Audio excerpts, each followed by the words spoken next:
It has been said that if there is ever to be such a thing as a true universal language, it will most likely be expressed in the realms of mathematics, geometry, energy patterns, and frequency. Could it be that this language, or at least the foundation of it, already exists here on Earth? Is it possible that over the course of thousands of years, we have been somehow guided in the process of creating this new form of communication? And if so, what type of information will be conveyed through it that could not be expressed any other way? In the search for answers, we must be prepared to trek through both time and space, to open our eyes and minds wide enough to notice compelling coincidences, and to stand back far enough to see if the building blocks of some kind of mathematical, spatial, frequency-based language emerge. But before we begin our journey, we will pause here in the present day to notice some of the ways that we measure and tabulate the world around us. This is an important step, for how we count and measure things can be as revealing as why we count them. First, we will take a look at the way we measure time. For all practical purposes, the smallest unit is 1 second, and we all know it takes 60 seconds to make a minute, and then 60 of these minutes to make an hour. This hour, of course, is the unit by which we divide our days, and these days become months, years, decades, centuries, and so on. Speaking of 60, let's take a moment to notice that all geometry, whether it is 2 or 3 dimensional, is also derived from base 60 mathematics that provide the foundation for a 360-degree circle, which in turn provides us with all the angles and formulas for creating virtually every shape known to humankind. Now let's look at how many cultures from all over the world have chosen to count and group things. Right away, we see that we have been attracted to the number 12. 12 eggs in a dozen, 12 months in a year, 12 inches in a foot, 12 signs of the zodiac. Strangely, whether it's tallying disciples or mythical gods, the number 12 appears often in the telling of our greatest stories about ourselves. And what about distance?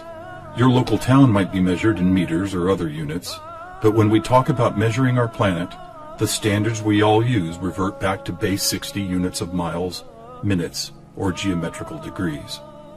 Are you noticing the pattern here? We seem to be encountering a lot of 12s and 60s. Are they related?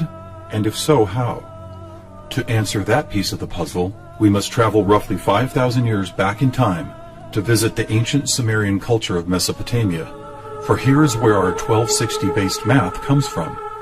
This counting system, which was invented by the same people who produced the world's first written language, involved counting the knuckles of the 4 long fingers on one hand and then multiplying them by all 5 digits on the other hand. If you do this, you will get a maximum number of 12 knuckles times 5 fingers, which of course totals 60. How these cosmic jumps in language and mathematics occurred so suddenly is open to debate. But it is interesting to note that the ancient Sumerians themselves wrote about being given this information by sky god visitors they called the Anunnaki. Who and what the Anunnaki were is a hotly contested subject, but one thing that cannot be denied is the fact that over 5,000 years ago, a mathematical system was born that incredibly still serves us today. So now that we have our various units of measurement, all based on the Sumerian 1260 counting system, let's jump forward to a few pivotal moments in history and see what other numbers, patterns, and synchronicities appear. In the 6th century BC, on the Greek island of Samos, the famed mathematician Pythagoras led a school of thought that married philosophy, mathematics, music, and of course geometry. And while Pythagoras did not discover advanced geometry, he did apply it in new ways, especially to music. For instance, he noticed that when a tauten string was plucked, it would create a tone. And when that string was divided in half, it would make the same tone, only twice as high in pitch. Pythagoras then came up with numerical ratios based on harmonic fifths, and this led to the creation of the musical scale found at the root of most modern music. It is important to note that according to Pythagoras, all musical notes were found by using mathematics, and as such were given number values according to their placement in a kind of master grid. For instance, by using fifths beginning from note number 1, he was eventually guided to note 27. And to find the same note twice as high in pitch, he simply kept doubling it to 54, 108, 216, 432, and so on up the scale. If you've ever heard of Pythagorean tuning, you know that the number 432 is quite important. To Pythagoras himself, it probably wouldn't have stood out more than any other in his numerical grid. But in our quest to find a universal language based on mathematics and frequency, this particular note represents a significant piece of coincidental evidence. You see, many ancient musical instruments, from Tibetan bowls to Native American flutes, happen to produce the same tone, a tone that vibrates at 432 cycles per second. That's compelling, but even more intriguing is the fact that Pythagoras was not calculating vibration cycles to find tone 432. It just happens to be the same number. What's more, for decades, most modern musical instruments were also tuned to this same fourth octave A, with a value of 432 cycles. How could this be? Who chose this particular note as the keystone for instrument tuning, and more importantly, why? Here is where a deeper mystery begins to emerge, and to explore it we will need to go back to Pythagoras' other passion, geometry. It is not an exaggeration to say that to Pythagoras and his disciples, geometry and math held a key to the nature of all life everywhere, and maybe it does. Let's look at the first four geometric shapes, the circle, triangle, square, and pentagon. In each of them are angles of degrees that, when added together, always total a specific number relative to that particular shape. For instance, if we take a triangle, the sum total of all three interior angles is always 180. For both the square and circle, it is 360. For a pentagon, it is 540. Now at this moment, let's step back and look at these numbers in a different way, as there seems to be something about them that reaches beyond a simple sum of angles. Did you notice that they happen to be in the same numerical neighborhood as tone 432? What's more, they all add up to 9, just like 432, 2160, the number expressed by both the cube and the germ of life pattern. You may have already noticed that without the 0, it is exactly half of our magic 432. That's worth noting, but what is even more intriguing is the way this number keeps showing up in other large-scale measurements. To discover one of these measurements, we will need to jump forward from Plato's time to when the Mayan civilization was flourishing. Roughly 1,500 years ago, Mayan stargazers were the most accomplished astronomers the world had ever known.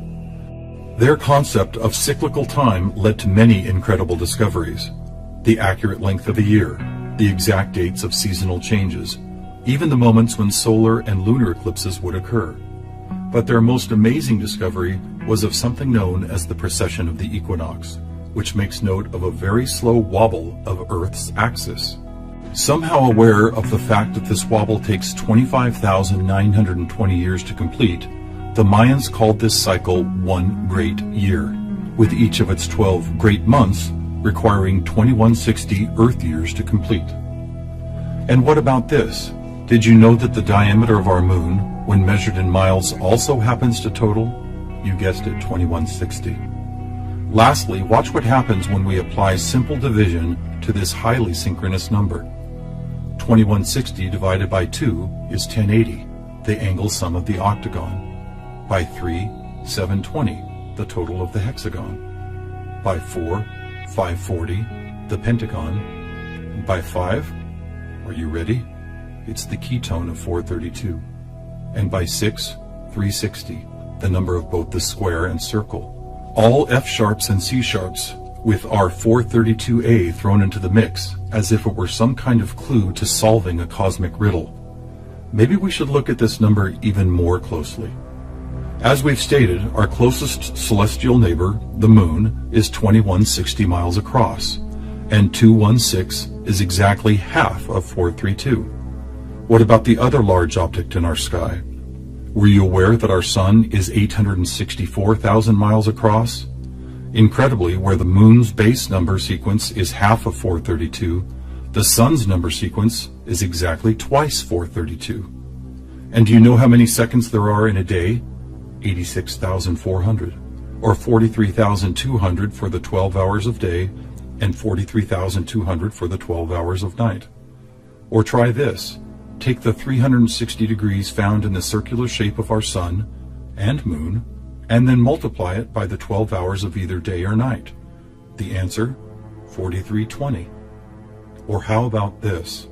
What is the only whole number that when squared comes to within 0.01% accuracy to measuring the speed of light? 432. What is going on here? We have all these different things: Earth cycles, time and celestial measurements, geometry, sonic frequency, yet they are all represented by the same numbers over and over again. To answer that, we must search for the factor common to all of them, and that common factor is the 5,000-year-old Sumerian 1260 counting system. It is what gave us the inches to a foot, the seconds to a minute, and the 360 degrees in geometry. It's almost as if the sky god visitors, who the Sumerians called the Anunnaki, provided humanity with a counting system that would lead to the discovery of these synchronicities. Could it be that the number 432 really is some kind of cosmic key that unlocks a language of higher understanding? And if so, have these sky visitors ever been back to make sure we don't miss the importance of the 432 matrix?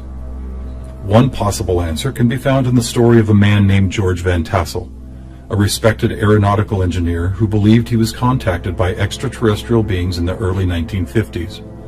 During this encounter, Van Tassel said he was provided with a mathematical formula that could be used for everything from time travel to sound frequency healing, and which he used to build the world-famous Integratron near Joshua Tree, California.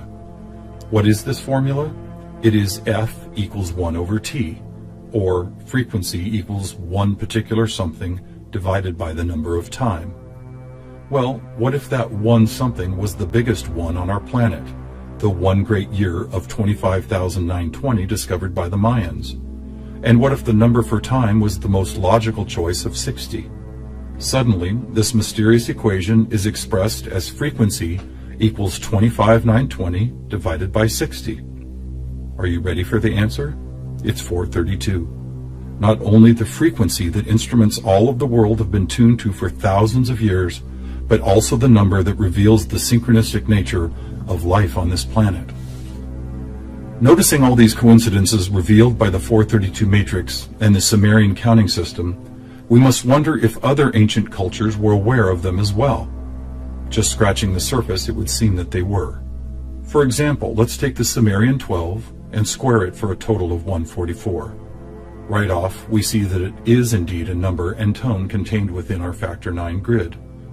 Expanding outward, we find 1440, then 144,000, which is a number that appears all over the world in the most compelling of ways. Take, for instance, the Great Pyramid of Giza. It happens to have been covered with 144,000 smooth white casing stones. To ancient Mayans, 144,000 days was the length of their 394-year back tune, a time cycle which has just begun again. In the Bible, we read that there will be 144,000 chosen ones redeemed from the earth prior to the apocalypse. Obviously, number sequences like these have been significant to many different cultures and religious sects, and to one enigmatic group in particular, the Freemasons. Were the earliest Masons, the supposed keepers of sacred information, also aware of the factor 9 grid, the 432 key, and the number 144,000? Their infatuation with the numbers 3 and 13 might be telling. For instance, if you divide 144,000 by 432, the answer is 333.3 into infinity. Or take a look at the back of a dollar bill. That famous unfinished pyramid could be revealing some interesting clues. For instance, there are 13 steps climbing the pyramid, and 13 times 33.3 is 432.9. Even the shape of the flat-topped pyramid appears to be made as if someone had drawn 4 dots in a line, then 3 above it, then 2 above that, and then connected those dots to reveal this iconic shape. And of course, let's not forget that the square root of our all-important factor 9 grid is 3 threes. Who else knew about 432? The answer is surprising.